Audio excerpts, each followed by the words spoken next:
Praise the lord. నీ సన్నిధి అనే కార్యక్రమానికి మీ అందరికీ ఆహ్వానం. ఈ సాయంకాలం ఎలాగున్నారు? ఈరోజు మంచి మాటలు మనం విందాము. Today's topic is benefits of loving God.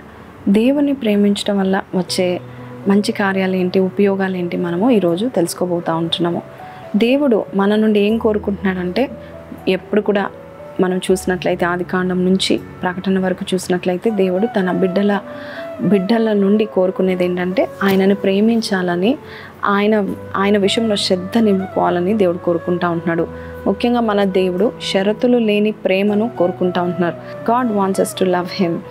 ఎందుకంటే దేవుడు మనల్ని అంతగా ప్రేమించాడు కాబట్టి దేవుడు మరి మనల్ని కూడా స్పందించమని దేవుడు కోరుకుంటూ ఉంటున్నాడు. Do you really love God? God is expecting love from you. దేవుడు నిన్ను ప్రేమించి ఆయన అద్వితీయ కుమారుని ఈ లోకానికి పంపించి ఆయనను వెనుతీయక బహుఘోరమైన శిక్షను అనుభవించడానికి మనం పొందుకోవాల్సిన శిక్షను ఆయన పొందుకునేలాగా దేవుడు అంగీకరించాడు. కాబట్టి ఈరోజు మనం ఏం చేయాలి? ఆయనకంటే ఆయన వెండి బంగారాలు, వజ్రాలు, వైడూర్యాలు అడిగేవాడు కాదు, కానీ ప్రేమించే హృదయము కోరుకుంటా ఉంటున్నాడు. కాబట్టి ఈ లోకంలో నువ్వు ఎవరిని ఎక్కువగా ప్రేమిస్తున్నావో లేదో ఆయనకు మాత్రమే తెలుసు. హృదయ రహస్యాలు ఎరిగిన దేవునికి తెలుసు. ఎవరిని అయినా ఎక్కువగా ప్రేమించినా, దేనైనా ఎక్కువగా ప్రేమించినా దేవుడు ఖచ్చితంగా నీ నుండి కోరుకుంటూ ఉంటాడు. ఏంటంటే, నన్ను నువ్వు ప్రేమిస్తున్నావు, ఫస్ట్ ప్రయారిటీ నాకు ఇస్తున్నావా? ఎందుకంటే దేవునికి మనం ఇచ్చే ఫస్ట్ ప్రయారిటీ బట్టి మన ప్రయారిటీలు మారుతాయి. అంతేకాదు మన జీవితాలు కూడా మారిపోతూ ఉంటాయి. దేవుని ప్రేమించటం వలన గొప్ప లాభము, గొప్ప కార్యాలు దేవుడు మన జీవితంలో జరిగిస్తాడు. దాదాపు ఈరోజు 7 కార్యాలు చెప్పడానికి ఇష్టపడుతూ ఉంటున్నాను, కానీ అవి చెప్పకముందు ఒక మాట చెప్పాలని ఆశపడుతున్నాను. మనం ఎవరినైతే ఎక్కువగా ప్రేమిస్తామో, లేక దేనైతే ఎక్కువగా ప్రేమిస్తున్నామో అవి మనకు విగ్రహంగా మారుతూ ఉంటాయి. ఆ విగ్రహాలు ఉండడం వల్ల మన జీవితంలో బరువుగా ఉండి మనం ముందుకు వెళ్ళలేము. కాబట్టి ఈరోజు దేవుడు మన నుండి ప్రేమను కోరుకుంటున్నప్పుడు ఏది ఏమైనా సరే, ఎవరినైనా సరే, మనం ఒకవేళ ఎక్కువగా ప్రేమించినా మనల్ని ఈరోజు టెస్ట్ చేసుకుందాం. ఈ లోకంలో మనుషుల ప్రేమ ఇట్ ఈస్ వెరీ చీప్ అండి, చాలా చీప్. ఎందుకంటే ప్రతి ఒక్క ప్రేమలో ఏదో ఒక హెచ్చు తగ్గులు ఉంటూనే ఉంటాయి. తల్లిదండ్రుల ప్రేమల్లో కూడా హెచ్చు తగ్గులు మనం చూస్తూ ఉంటున్నాము. తల్లిదండ్రులు మరి మనల్ని ప్రేమిస్తా అని చెప్తా ఉంటారు, నా కన్న బిడ్డలని చెప్తూ ఉంటారు, కానీ మనం ఎదుగుతున్న కొలది మనము వారికి ఏదైనా లాభకరంగా ఉన్నట్లయితే ఖచ్చితంగా మనల్ని ప్రేమిస్తారు. ఒకవేళ లాభం లేకపోతే ఎంత ప్రేమించాలనుకున్నా కూడా ఏదో ఒక హ్యూమన్లీ స్టాండర్డ్ మధ్యలో వస్తూ ఉంటుంది, శారీరక మరి తలంపులు వస్తూ ఉంటాయి. కాబట్టి హెచ్చు తగ్గులు, అలాగే పార్షియాలిటీ కనబడుతూ ఉంటుంది. కాబట్టి ఈ లోకంలో ఉన్న ప్రేమలు మనం చూస్తే they are all very cheap. మనుషులు మరి ఎక్కువ ఘనత పొందుకొని, ఎక్కువ డబ్బు ఉంటే, ఎక్కువ పేరు ప్రఖ్యాతి ఉంటే వారిని ప్రేమించడానికి ఇష్టపడుతూ ఉంటారు. కానీ ఏమీ లేని మనకు హైలైట్స్ ఎక్కువ ఇష్టపడతారు, లో లైట్స్ ఇష్టపడరు. ఏమీ లేని మనల్ని అంతగా ప్రేమించేది ఎవ్వరు ఉండరు. అంతెందుకండి, మన లోపల ఏమి జరుగుతుందో లేక మన మనసులో ఏముందో ఎదుటి వారికి తెలిస్తే మనల్ని ఎప్పుడు ప్రేమించరు. కానీ మన దేవునికి మన లోపాలు తెలుసు, మన లోపాలు తెలుసు, మనకున్నవన్నీ తెలిసి కూడా మనం ఎంత భయంకరమైన పరిస్థితిలో ఉండి మనం దేవుని ఎంత దూషిస్తున్నా కూడా, ఒకవేళ మరి నీకెవరైనా మరి నీ పెళ్ళైన తర్వాత నీ భర్త నేను వదిలిపెడతాడు అని నీకు ముందే తెలిసిందనుకోండి, నువ్వు అతన్ని పెళ్లి చేసుకోవు కదా. అలాగే మనము ఒకసారి జ్ఞాపకం చేసుకోవాలి, మనం దేవుని ఎన్నోసార్లు నొప్పించాం, ఎన్నోసార్లు ఆయనకు విరోధంగా ఉన్నాం, ఎన్నోసార్లు అపనమ్మకంగా మనం జీవించాము. అయినా కూడా మనల్ని ప్రేమిస్తున్నాడు. ఫ్యూచర్లో వీరు నన్ను దూషిస్తారు, ద్వేషిస్తారని తెలిసి కూడా మనల్ని ప్రేమిస్తున్నాడు. కాబట్టి అట్టి ప్రేమించే ప్రేమికుడిని మనం ప్రేమించబద్ధలమై ఉన్నాం. We are responsible to love God అండి. కాబట్టి ఈరోజు ఎటువంటి ప్రేమ కనపరుస్తున్నారు? బైబిల్లో అనేక మంది దేవుని ప్రేమించిన వారు ఉన్నారు. అబ్రహాం మొట్టమొదటిగా మనం చూస్తూ ఉంటున్నాము. తన దేవుని ఎంతగా ప్రేమించాడంటే తన ఏకైక పుత్రుడు లేక పుట్టిన ఇస్సాకుని కూడా బలి అర్పించడానికి ఇష్టపడ్డాడు. దేవుడు అడిగిన వెంటనే ఇచ్చేయడానికి ఇష్టపడ్డాడు. కొన్నిసార్లు దేవుడు అడిగినవి మనము వెంటనే ఇచ్చేయడానికి ఇష్టపడం. కొన్ని రోజులు ఆగు ప్రభు అంట, లేదంటే మనం త్వరగా స్పందించాం. కానీ అబ్రహాము చెప్పిన వెంటనే స్పందించాడు, దేవునికి లోబడ్డాడు, ఆయనను ఎక్కువగా ప్రేమించాడు. అలాగే యోబును కూడా మనం చూస్తూ ఉంటున్నాము. అన్నీ తీసేసినా కూడా దేవునికి ప్రార్థన చేయడం మాత్రం మానుకోలేదు. దేవా కనబడు అని చెప్పేంత వరకు కూడా విడిచిపెట్టలేదు. అంతేకాదు, నీవు నన్ను చంపినను నేను నీ కొరకు నేను కనిపెట్టుకొని ఉంటానని చెప్పిన వాక్యాలు మనందరికీ తెలుసు. యోబు కూడా ఎంతగానో ప్రేమిస్తూ ఉన్నాడు. అలాగే బైబిల్లో సొలొమోను కూడా దేవుని ప్రేమించినట్టుగా 1 రాజులు 3:3 కూడా మనం చూస్తూ ఉంటున్నాము. సొలొమోను కూడా దేవుని ప్రేమించి 1000 బలులు అర్పించాడు. అంతమంది దేవుని ప్రేమించారు. దావీదు కూడా దేవుని ఎంతగానో ప్రేమించాడు, స్తుతించడానికి మానలేదు. అలాగే మరియా, అలాగే మనం చూస్తే చాలామంది దేవుని ప్రేమించి వారు దేవుని నుండి కొన్ని విశేషమైన వరాలు, అలాగే శ్రేష్టమైన నిబంధనను, అలాగే తరతరాల దీవెనలు వారు పొందుకున్నారు. కాబట్టి ఈరోజు నీవు ఈ మాటలు వింటున్న నీవు దేవుని ప్రేమిస్తే ఏం జరుగుతుందనే మాట మనము ముందుకు వెళ్ళిపోదాం. ఫస్ట్ ఆఫ్ ఆల్, దేవుని ప్రేమించడం వలన జరిగేది ఏంటి అనేది మనము చూద్దాము. మొదటిగా సామెతలు 8వ అధ్యాయము 21వ వచనం, నన్ను ప్రేమించు వారిని ఆస్తికర్తలుగా చేదును, వారి నిధులను నింపుదును. దేవుని ప్రేమించే వారికి ఫస్ట్ దేవుడు ఏం చేస్తాడు, వారికి ఏ తక్కువ కాకుండా చూసుకుంటూ ఉంటాడు. వారిని ఆస్తికర్తలుగా దేవుడు చేస్తూ ఉంటాడు. ఎంత శ్రేష్టమైన మాట కదండి. నీవు దేవుని ప్రేమిస్తే, అందుకే ఇందాక సొలొమోను గురించి చెప్పినప్పుడు నాకు అనిపించింది, దేవుడు ఆయనని ఆస్తికర్తగా చేశాడు. మామూలుగా కాదు, రాజులకి లేని ఆస్తిపాస్తులు ఆయనకి ఇచ్చాడు దేవుడు. ఒకసారి చేద్దాం. 1 రాజులు 3వ అధ్యాయము 3వ వచనం, తన తండ్రి అయిన దావీదు నియమించే కట్టడలను అనుసరించుచు సొలొమోను యెహోవా యందు ప్రేమ ఉంచెను. 12వ వచనం చూద్దాము. నీవు ఇలాగూ అడిగినందున నీ మనవి ఆలకించుచున్నాను, బుద్ధి వివేకం గల హృదయం నీకు ఇచ్చుచున్నాను. పూర్వీకులలో నీ వంటి వాడు ఒకడును లేడు, ఇక మీదట నీ వంటి వాడు ఒకడును ఉండడు. మరియు నీవు ఐశ్వర్యమును ఘనతను ఇమ్మని అడగకపోయినను నేను వాటిని కూడా నీకు ఇచ్చుచున్నాను. అందువలన నీ దినములన్నిటను రాజులలో నీ వంటి వాడు ఒక్కడైనను ఉండడు. చూసారా, ఎంత అద్భుతమైన వాక్యం మనం చదువుతూ ఉంటున్నాం. దేవుని ప్రేమిస్తే చాలు మనల్ని ఆస్తికర్తలుగా చేస్తాడు. నీవు ఐశ్వర్యం అడగకపోయినా, అదే మాట దేవుడు చెప్తున్నాడు సొలొమోనుతో, నువ్వు ఐశ్వర్యము ఘనతను ఇమ్మని నువ్వు అడగకపోయినా నేను వాటిని నీకు ఇస్తున్నానని చెప్తూ, నీ దినములన్నిటిలో ఏ రాజు నీ వంటి వాడు, ఏ రాజుల్లో నీ వంటి వాడు ఒక్కడు నువ్వు ఉండడు. అంత ఐశ్వర్యం, అంత ఘనత, అంత జ్ఞానము నేను నీకు ఇస్తానని దేవుడు చెప్తా ఉంటున్నాడు. కాబట్టి వింటున్న మీరు, ఆస్తిని ప్రేమిస్తే ఆస్తి రెక్కలు వచ్చి ఎగిరిపోతాయంట, కానీ దేవుని ప్రేమిస్తే అదే రెక్కలతో వచ్చి నీ ఒడిలో వాళ్తుంది ఆస్తి. కాబట్టి దేవుని ప్రేమించటంలో నువ్వు ఎక్కువ శ్రద్ధ నిలుపుకో. ఖచ్చితంగా దేవాది దేవుడు నిన్ను గొప్ప వ్యక్తిగా చేస్తాడు. ఐశ్వర్యం ఘనతలతో దేవుడు నిన్ను నింపుతూ ఉంటాడు. కాబట్టి నువ్వు దేవుని సన్నిధిలో నువ్వు ఎలాగున్నావు? ఆయన కుడి చేతుల్లో ఏముంది? దీర్ఘాయువు ఉంది. ఆయన ఎడమ చేతుల్లో ధన ఘనతలు ఉన్నాయి. ఆయనను ప్రేమించి చూడు, అవన్నీ ఆయన ప్రక్కన ఉన్న వారికి, ప్రేమించే వారికి ఇస్తూ ఉంటాడు. ఇక రెండో పాయింట్కి వెళ్ళిపోదామండి. యోహాను సువార్త 14వ అధ్యాయం 21వ వచనం, నా ఆజ్ఞలను అంగీకరించి వాటిని గైకొను వాడే నన్ను ప్రేమించువాడు. నన్ను ప్రేమించువాడు నా తండ్రి వలన ప్రేమింపబడును. నేను వానిని ప్రేమించి వానికి నన్ను కనపరుచుకుందునని చెప్పాను. కాబట్టి రెండో పాయింట్ మనం చూసినట్లయితే, ఎవరైతే దేవుని ప్రేమిస్తారో ఆయన మాటలు, ఆయన ఆజ్ఞలను గైకుంటారు. అంతేకాదు, నన్ను ప్రేమించువాడు తండ్రి వలన ప్రేమింపబడతాడు. అంతేకాదు, నన్ను నేను కనపరుచుకుంటానని దేవుడు చెప్తా ఉంటున్నాడు. You want to know God, you have to love him. ఆయనను ప్రేమించినట్లయితే, ఎవరైతే దేవుని ప్రేమిస్తారో అది దేవుని దృష్టిలో వారు ఎరుకైన వారు ఉంటారని కొరింథీయులకు రాసిన పత్రికలో మనం చూస్తూ ఉంటున్నాం. కాబట్టి నీవు దేవుని ప్రేమించి ఆయన ఆజ్ఞలు లోబడితే దేవుడు తనను తాను కనపరుచుకుంటాడు. మోషే దేవుని ప్రేమించాడు, అబ్రహాం దేవుని ప్రేమించాడు. మరి ఎలాగ ప్రేమించారంటే ముఖాముఖిగా మాట్లాడారు. అబ్రహాంతో దేవుడు మాట్లాడడం చాలించిన తర్వాత అప్పుడు లేచి వెళ్ళాడని మనం చూస్తున్నాం. మోషేతో మాట్లాడడం ముఖాముఖిగా ఒక స్నేహితుడు వల్లే మాట్లాడడం చూస్తూ ఉంటున్నాం. దేవుడు ఎవరికి అంత స్నేహబంధంతో ఉంటాడు? దేవుడు ఎవరితో అంతగా క్లోజ్గా మాట్లాడతారంటే ఆయన మాటలకు లోబడి ఆయనని ప్రేమించేవారుగా ఉంటే ఖచ్చితంగా God will talk to you as a friend. Face to face మాట్లాడుతూ ఉంటారు. మన ఫోన్లో యాప్ ఉంటుంది, ఫేస్ టైమ్ యాప్ ఉంటుంది, వీడియో కాలింగ్ యాప్ ఉంటుంది.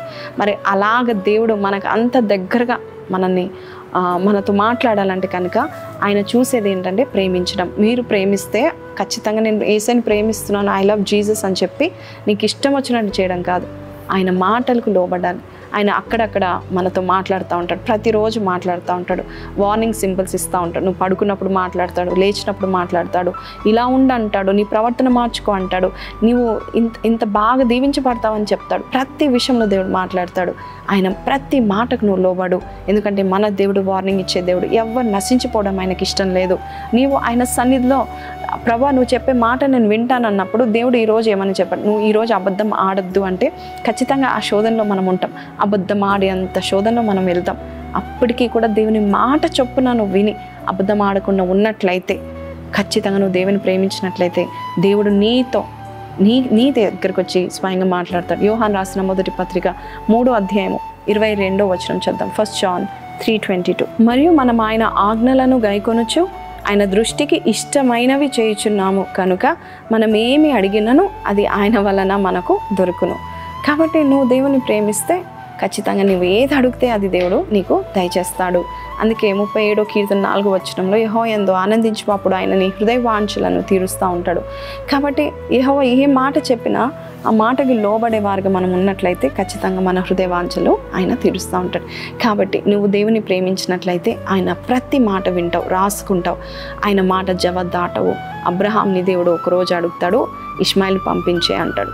ఇంకొక రోజు అడుగుతాడు, ఇస్సాక్ని బలి అర్పణగా ఇవ్వమంటాడు. ఇంకొక రోజు అంటూ ఉంటాడు, అబ్రహామా మరి నువ్వు నీ తండ్రి ఇంటిని అలాగే నీ యొక్క బంధువులను నీకున్న వృత్తిని అన్నీ మానుకున్న నా యొద్దకు వచ్చేయమంటాడు. నిజంగా ప్రేమించేవారు అన్నీ వదులుకొని వస్తారు, దేవుని కొరకు వస్తారు. నిజంగా ప్రేమించేవారుగా నువ్వు ఉన్నట్లయితే ఖచ్చితంగా దేవుని కొరకు నువ్వు ఏదైనా ఈ లోకంలో ఉన్నది ఏదైనా కూడా నువ్వు వదులుకొని వస్తావు. దేవుని ప్రేమించేవారంట శిష్యులు అడుగుతారు, ప్రభా మరి మేము అన్నీ వదులుకొని వచ్చాం కదా అంటే దేవుడు అంటాడు, అవును, మీరు మీ భార్యలను, పిల్లలను, మీ కుటుంబాన్ని, తల్లిదండ్రులని, పొలాన్ని, ఆస్తుపాస్తులను, మీ వృత్తిని అన్నీ వదులుకొని వచ్చారు. కాబట్టి ఈ లోకంలోనే 100 రెట్ల దీవెని మీరు పొందుకుంటారు. అంతేకాదు పరలోకంలో కూడా పొందుకుంటారు. కాబట్టి దేవుని ప్రేమించే వారిని దేవుడు అస్సలు నెగ్లెక్ట్ చేయడు. ఖచ్చితంగా వారిని ఆయన దృష్టి ఉంచుకుంటాడు. He won't neglect you. నువ్వు ఆయన వర్డ్స్ని, ఆయన మాటను నువ్వు నెగ్లెక్ట్ చేయకపోతే ఆయన ప్రేమ నువ్వు పొందుకోవాలని, నువ్వు ప్రయత్నం చేయాలని ఆశపడుతూ ఉంటుండగా ఆయనకి ఇష్టమైనవి నువ్వు చేస్తూ ఉంటాడు. నువ్వు అడిగినదెల్లా దేవుడు నీకు దయచేస్తాడు. 3వ పాయింట్కి వెళ్ళిపోదామండి. న్యాయాధిపతులు 5:31, జడ్జెస్ 5:31. ఆయనను ప్రేమించేవారు బలముతో ఉదయించు సూర్యుని వలె ఉందురు అని పాడిరి. ఆయనను ప్రేమించేవారు బలముతో ఉదయించు సూర్యులుగా ఉంటారు. Heat of the sun will protect the planet. సూర్యుని నుండి వచ్చే రశ్మి, సూర్యుని నుండి వచ్చే బలం బట్టి మనం జీవిస్తున్నాం తెలుసండి. ఆ యొక్క లైట్లో ఉన్న ఎనర్జీ బట్టి మనం జీవిస్తున్నాం. అలాగే దేవుని మనం ప్రేమించినట్లయితే మనము బలముతో ఉదయించే సూర్యుని వలె మనం ఉంటామో. So we are always in light లాగా మనం ఉంటాం. చీకట్లో మనం ఉండము కూడా. దేవుని ప్రేమించేవారు ఖచ్చితంగా ఎప్పుడు వెలుగుతూనే ఉంటుంది. వారి దీపం ఆరిపోదు. ఎంత చీకట్లో అయినా వారి దీపం ఇంకా వెలుగుతూ ఉంటుంది. ఈ లోకం అనే చీకటి లోకంలో మన దీపాలు వెలిగింపబడాలంటే ఖచ్చితంగా ఆయనను నువ్వు ప్రేమిస్తూ ఉండాలి. ఆయనను ప్రేమించేవారు సూర్యుని వలె బలముతో ఉదయిస్తూ ఉంటారంట. ఎంత బలముతో నువ్వు పైకి వస్తావంటే కేవలం ఆయనను ప్రేమిస్తే చాలు. ఈ లోకానికే నువ్వు వెలుగుగా దేవుడు నిన్ను నియమించుకుంటాడు. అనేకమైన చీకటి మరి ప్రాంతాలకు దేవుడు నిన్ను నడిపిస్తాడు. ఆ ప్రాంతాల్లో నువ్వు వెలుగుగా ఉండాలని, అనేకులను ఆయన వైపు త్రిప్పాలని దేవుడు నిన్ను వాడుకుంటూ ఉంటాడు. కాబట్టి దేవుడు ఈరోజు నిన్ను చూసి చెప్తా ఉంటున్నాడు ఏంటంటే, నువ్వు నన్ను ప్రేమిస్తే నీవు బలముతో ఉదయిస్తావు, సూర్యుని వలె నువ్వు ఉంటావు, నీకు ఎప్పుడు చీకటి కమ్మదు అని దేవుడు చెప్తా ఉంటున్నాడు.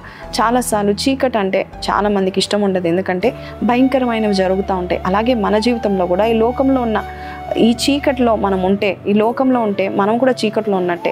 ఆ చీకటి లోకంలో మనం ఉన్నప్పుడు ఖచ్చితంగా భయంకరమైన ఇష్యూసే మన జీవితంలో మనం చూస్తూ ఉంటాం.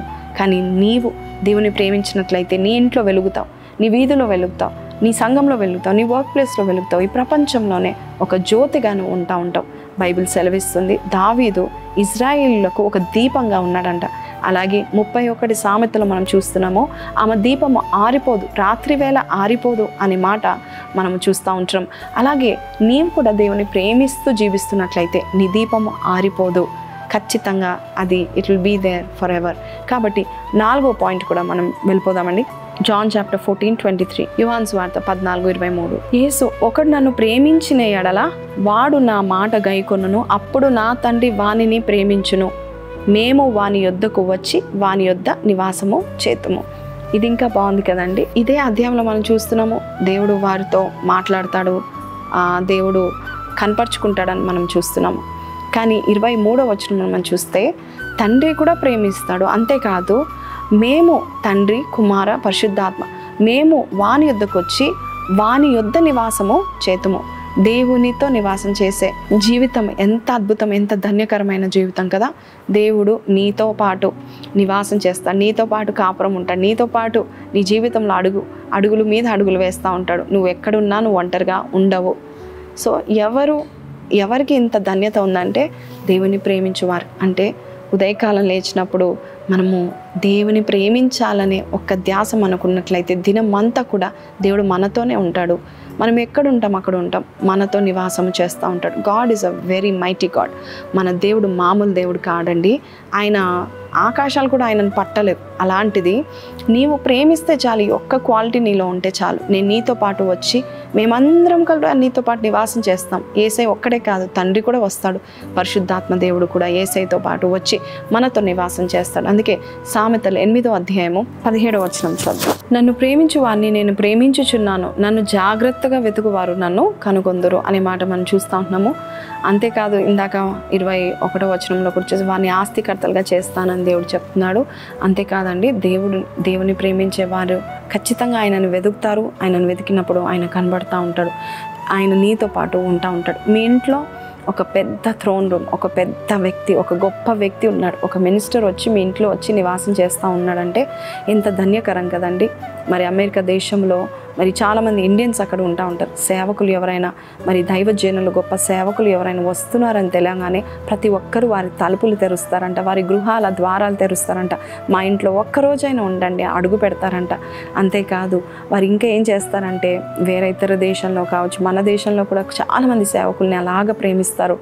అంతేకాదు వారు వస్తున్నారని ఇంటిని శుభ్రపరచుకోవడం మాత్రమే కాదు, అన్ని విధాల ఆతిథ్యాలు ఇస్తూ మరి చూసుకుంటూ ఉంటారు. మరి ఒక గొప్ప సేవకులు వస్తేనే అలాగంటే మన దేవుడు మీ ఇంటికి ప్రతిరోజు వస్తున్నాడంటే ఎంత సంతోషం. ఆయన రావాలంటే ఒకటి చూస్తున్నాడు. నన్ను ప్రేమిస్తున్నారా, నా పైన ఇష్టత కలిగి ఉన్నారా, నా మాటలు లోబడుతున్నారా, నేను నా యొక్క ఉనికి, నా యొక్క ప్రెజెన్స్ వారు ఇష్టపడుతున్నారా అని దేవుడు చూస్తూ ఉంటున్నాడు. కాబట్టి మీ ఇంటికి ఆయన రావాలంటే ఆయన ఒకటే చూస్తున్నాడు. నువ్వు తగ్గించుకొని దేవుని సన్నిధిలో మొరపెట్టి ప్రభా నా ఇంట్లో అడుగుపెట్టు అని నువ్వు అన్నట్లయితే ఖచ్చితంగా అడుగు పెడతాడు. మారుతా అంట తన గృహాన్ని దేవుని కొరకు, యేసు ప్రభు కొరకు తెరిచేది. అందుకే తరచుగా యేసయ్య వారి గృహానికి వెళ్ళేవాడు, అక్కడే తినేవాడు. అంతేకాదు లాజరు చనిపోయిన తర్వాత తిరిగి దేవుడు వచ్చి ఆయనని లేపాడు. అంతేకాదు వారి గృహంలో ప్రతి ఒక్కడి మంచి కార్యాలు చేసి వెళ్ళాడు. అలాగే నీ దేవుడు నీతో పాటు నివాసం చేయడానికి ఇష్టపడుతున్నాడు. ఆయనను ప్రేమిస్తావా? ఇక నెక్స్ట్ పాయింట్కి వెళ్ళిపోదాం. రోమీలకు రాసిన పత్రిక 8:28 చదువు. దేవుని ప్రేమించు వారికి అనగా ఆయన సంకల్పం చొప్పున పిలువబడిన వారికి మేలు కలుగుటకై సమస్తమును సమకూడి జరుగుచున్నవని ఎరుగుదము. ఏదేమైనా కూడా మేలు జరుగుతుంది. అంటే కీడు వస్తే, కీడు సంభవిస్తే ఆ కీడు కూడా దేవుడు మేలుగా మారుస్తాడు. సమస్తము సమకూడి జరుగుతుంది. నీ చేతిలో ఏది పడినా, నువ్వు ఎక్కడ నిలబడినా, ఎటువంటి ప్రాంతంలో ఉన్నా కూడా సమస్తము నీ కొరకు పనిచేస్తుంది అని ఈజీ మాటల్లో చెప్పచ్చు. దేవుని ప్రేమిస్తూ ఉంటుండగా దేవుడు అన్నీ కూడా నీ కొరకే, నీ కోసమే నిలబెట్టుకుంటూ ఉంటాడు. ఒకానొక రోజు ఒక రాజు ఒక మంత్రి వేటాడడానికి వెళ్తూ ఉంటారు. అప్పుడు ఏం జరిగిందంటే రాజు జింకను చూసి బాణం వేసేటప్పుడు ఆయన చిటికవేలు ఇరిగిపోతూ ఉంటుంది. అప్పుడు పక్కనున్న మంత్రి అంటాడు, రాజా ఏం జరిగినా మంచి కొరకే జరిగింది అంటే రాజుకి చాలా కోపం వస్తుంది. జింక రాలేదు, నా చిటికవేలు ఇరిగిపోయింది, పూర్తిగా కట్ అయిపోయింది, అన్నీ మంచి కొరకే అని చెప్తామని రాజుగారికి చాలా కోపం వచ్చి మంత్రిని జైల్లో కూర్చోబెడతాడు. రేపటి నుంచి నీవు నాతో పాటు వేటకి రానక్కర్లేదని చెప్తాడు. వెంటనే మంత్రి మళ్ళొక్కసారి అంటాడు, రాజా ఏది జరిగినా మన మంచి కొరకే జరుగుతుంది అని చెప్పినప్పుడు నేను వేటాడి వస్తాను, అప్పుడు నీ పని చూస్తానని చెప్పేసి మరొక రోజు రాజుగారు వేటాడడానికి వెళ్తూ ఉంటాడు. అప్పుడు అదే సమయంలో కొండజాతి మనుషులు, ఆ యొక్క ట్రైబల్ పీపుల్ మరి రాజుగారిని పట్టేసుకుంటారనమాట. ఇంత రాజుగారిని పట్టుకున్నామో, లావుగా ఉన్నాడు, చాలా ధనం ఉంది, చాలా డబ్బు ఉంది, చాలా బంగారం ఉంది ఆయన వల్లంతా. మరి మన దేవతకు రాజుని బలిస్తే మన దేవత చాలా చాలా సంతోషిస్తుంది, కాబట్టి రాజును బలిద్దామని చెప్పి రాజును పట్టుకొని చెట్టు కట్టేస్తూ ఉంటారు. కట్టేసేటప్పుడు ఆ యొక్క కొండజాతి మనుషులు ఆయనని గమనిస్తూ ఉంటారు. ఎందుకంటే వారి దేవతకు పరిపూర్ణమైన వారు కావాలి, చెయ్యి కాళ్ళు వ్రేలు ఇరిగిన వారు వద్దు. ఆయనను పరీక్షించినప్పుడు ఆయన చిటికి వేలు విరిగిపోవడం చూసి ఈయన అయితే మన దేవత అస్సలు ఒప్పుకోదు, ఇరిగిపోయిన వారు వికలాంగులతో సమానం కాబట్టి ఈయనను వదిలేద్దామని చెప్పేసి వదిలేస్తారు. అప్పుడు వదిలేసినప్పుడు రాజుకి నిజంగానే మంత్రి చెప్పిన మాట గుర్తొస్తుంది అనమాట. మంత్రి అంటాడు కదా, ఏది జరిగినా మన మంచి కొరకే జరుగుతుందని వెంటనే గుర్తొచ్చి మంత్రితో మాట్లాడడానికి ఆ జైలుకి వెళ్ళిపోతాడు. ఆ ప్రిజన్ దగ్గరికి వెళ్ళిపోయి, మంత్రి మరి నిజంగా నువ్వు అన్నట్టు నాకైతే జరిగింది, ఆ చిట్రువేలు విరగడం వల్ల నా మొత్తం శరీరం అంతా కాపాడింది, నా ప్రాణం కాపాడబడింది, కానీ నీకేం మంచి జరిగింది, నీవు అనవసరంగా జైల్లో కూర్చున్నావు కదా అని అంటాడు రాజు. అప్పుడు ఆ మంత్రి ఏమంటాడు తెలుసా, రాజా నీవు నన్ను ఒకవేళ జైల్లో పెట్టకపోతే ఖచ్చితంగా వారు నీ బదులు నన్ను బలిగా తీసుకుంటారు, ఎందుకంటే నా ఏ చేయి విరగలేదు కాబట్టి నేను జైల్లో ఉండడం కూడా మంచిదని చెప్పడం జరిగింది. నిజమే అండి, మన జీవితంలో వారికి ఎలా జరిగిందో మనకు తెలియదు, కానీ మన దేవుడు ఏ కీడైనా కూడా, ఏ కీడు సంభవించినా, ఎంతమంది మనకి వ్యతిరేకంగా ఉన్నా, పోరాడాలనుకున్నా కూడా దేవుడు మన పక్షం నుండి సమస్తం మన మేలుకే చేస్తూ ఉంటాడు. ఎంత డిలే అయినా, ఎంత డిసప్పాయింట్మెంట్స్ అయినా, ఎంత కీడు సంభవించినా దేవుని ప్రేమించే వారికి దేవుడు అన్ని వాడుకొని మరొక మేలును, మరొక రెట్టింపును దేవుడు దయచేయడానికి ఇష్టపడతా ఉంటాడు. కాబట్టి ఈ మాటలు వింటున్న నీవు దేవుని ప్రేమించటంలో ఆలస్యం చేయకు, ఆయన ప్రేమించటంలో ముందు అడుగులు వేస్తూ ఉండు. ఆయన ఏది కావాలో నువ్వు తెలుసుకో, ఆయన నీ నుండి ఏమి కోరుకుంటున్నాడో తెలుసుకో. ఖచ్చితంగా సమస్తం ఆయన సమకూడి నీకు మేలు కొరకు వాడుకుంటూ ఉంటాడు. అలాగే నెక్స్ట్ పాయింట్కి వెళ్ళిపోదాం. 6వ పాయింట్, 1 కొరింథీయులకు రాసిన పత్రిక 2వ అధ్యాయం 9-10 వచనాలు. 1 Corinthians 2:9. ఇందును గూర్చి దేవుడు తన్ను ప్రేమించు వారి కొరకు ఏవి సిద్ధపరచెనో అవి కంటికి కనబడలేదు, చెవికి వినబడలేదు, మనుష్య హృదయమునకు గోచరం కాలేదని వ్రాయబడి ఉన్నది. నీవు దేవుని ప్రేమిస్తే దేవుడు నీ కొరకు బిహైండ్ ద సీన్స్ అన్నీ సిద్ధపరుస్తూ ఉంటాడు. నువ్వు ఎక్కడికి వెళ్ళాలి, ఎక్కడ చదువుకోవాలి, ఎటువంటి జాబ్కి వెళ్ళాలి, ఎటువంటి శాలరీ పొందుకోవాలి, ఎటువంటి ఇల్లులో ఉండాలి, దేవుడు అన్నీ సిద్ధపరుస్తాడు. దేవుడు ఎవరికైనా సిద్ధపరుస్తే మామూలుగా సిద్ధపరచడు. His hand is big hand. ఆయన చేతులు ఉదారమైన చేతులు. He gives king size gifts. ఆయన రాజులు ఎలాగిస్తారో అంతకంటే ఎక్కువనే ఇచ్చి నిన్ను పోషించుకుంటూ ఉంటాడు, నిన్ను స్థిరపరుస్తూ ఉంటాడు. కాబట్టి నీవు దేవుని ప్రేమిస్తే అన్నీ నీ వెనకాల సిద్ధపరుస్తాడు. నాకు వీళ్ళు లేరు, వాళ్ళు లేరు అనడానికి వీల్లేదు. దేవుడు నీ కొరకు అన్నీ ప్రిపేర్ చేసి పెడతా ఉంటున్నాడు. ఏ కన్ను చూడనంతగా, నీ కన్నులు కూడా చూడనంతవి, నీ చెవులు వినబడలేదు, ఎప్పుడు కూడా అటువంటి సిద్ధపాటును లేక అటువంటి ప్రిపరేషన్ నువ్వు వినలేదు. అంతగా ప్రిపేర్ చేస్తూ ఉంటాడు దేవుడు నీ కోసం. మన జీవితంలో, లోకంలో తల్లిదండ్రులైనా తన బిడ్డల కొరకు కొన్ని ఇన్సూరెన్స్ తీస్తారు, కొన్ని ప్రిపేర్ చేస్తూ ఉంటారు, వారి చదువు కొరకు ప్రిపేర్ చేస్తూ ఉంటారు. కానీ పుట్టిన బిడ్డ ఏమీ అనుకోదు. పుట్టినప్పుడు వారికి బంగారం చైన్ కొనిస్తూ ఉంటారు. అంతేకాదు వారికి ఎటువంటి ఫుడ్ పెట్టాలో చూస్తారు, అన్నీ ప్రిపేర్ చేస్తూ ఉంటారు, వాళ్ళు ఎక్కడ పడుకోవాలో చూస్తూ ఉంటారు. మరి మన దేవుడు మనల్ని పిండములో నుండి మనం చూసిన మన దేవుడు, ఆయనను మనం ప్రేమిస్తే కనుక ప్రతి ఒక్క విషయం ఆయన చూసుకుంటాడు. ప్రతి ఒక్కటి నీ కొరకు ప్రిపేర్ చేస్తాను. నీ వివాహం ఏంటి, నీ జాబ్ ఏంటి, నీ పిల్లలు ఏంటి, నీ భవిష్యత్తు ఏంటి, నీ ఇల్లు ఏంటి, నీ ప్రతి ఒక్కటి ఆయన నీ కొరకు ప్రిపేర్ చేస్తూ ఉంటున్నాడు.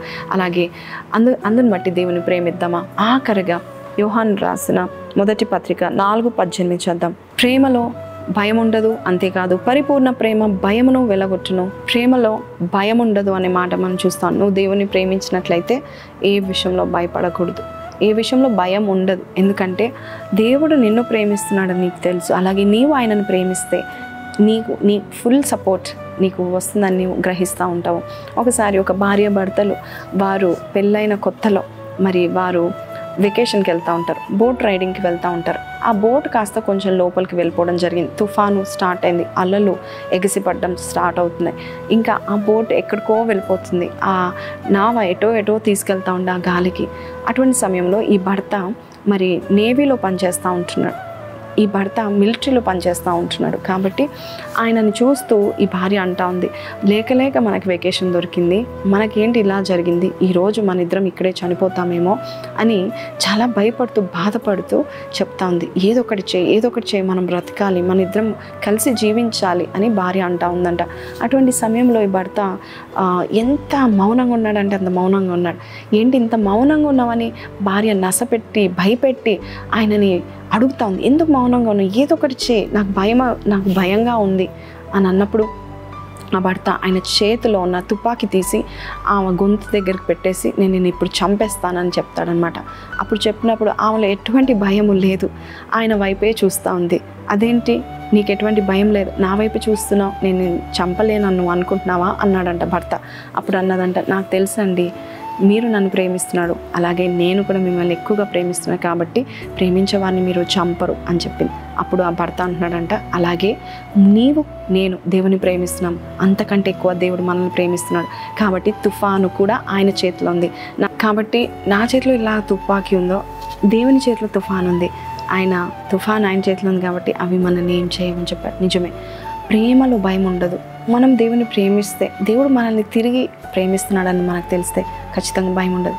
ఈ 7 పాయింట్స్ గుర్తుంచుకున్నారు కదా. దేవుని ప్రేమించే వారికి ఈ 7 కార్యాలు దేవుడు చేస్తారు. కళ్ళు మూసుకుందామా, చిన్న ప్రార్థన చేస్తాను. మీరు కూడా ఈ రోజు నుంచి దేవుని ఎక్కువగా ప్రేమించి దేవుని కొరకు జీవించాలని కోరుచున్నాం. ఒకవేళ మీరు దేవుని ప్రేమించడం మర్చిపోతే, నెగ్లెక్ట్ చేస్తున్నట్లయితే మొదటి ప్రేమను మర్చిపోకండి. ప్రకటన 2లో దేవుడు చెప్పినట్టు మనకి ఈరోజు దేవుడు మరొకసారి చెప్తున్నాడు, ఆయనను ప్రేమిద్దామా, ఆయన మాటలు లోబడదామా, ఆయనకి ఇష్టమైనవి చేద్దామా. కళ్ళు మూసుకొని ప్రార్థనలో ఏకీభవించిన ప్రార్థన. పరిశుద్ధుడా, మహోన్నతుడవు తండ్రి, ప్రేమ స్వరూపి, ప్రేమ గల దేవుడు, మమ్మల్ని ఈరోజు కోరుతున్నావు, నన్ను ప్రేమించి చూడు, నీకు 7 కార్యాలు చేస్తానని చెప్పావు నాయన. అయ్యా, మేము నిన్ను ప్రేమించబద్ధులమై ఉన్నాం. నిన్ను ప్రేమించి నాయన ప్రభా తండ్రి, ఈ లోకంలో అయ్యా అన్నిటికంటే ధన్యకరమైన జీవితం మేము జీవించగలుగుతాం.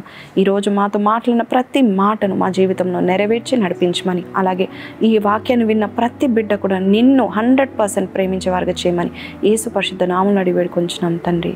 ఆమెన్. సో ప్రైజ్ లార్డ్ అండి, విన్నాం కదండి 7 points. To love God, to serve God, to enjoy God is the greatest freedom in this world అని ఒక భక్తుడు చెప్తా ఉంటున్నాడు. కాబట్టి అటువంటి గొప్ప ధన్యకరమైన జీవితం మనం అందరం పొందుకోవాలని ఆకాంక్షిస్తున్నాను. See you next week. Until then take care and don't forget to like, share and subscribe. ఇదే సమయానికి మరొక మంచి మెసేజ్తో మీ ముందు ఉంటాను. See you.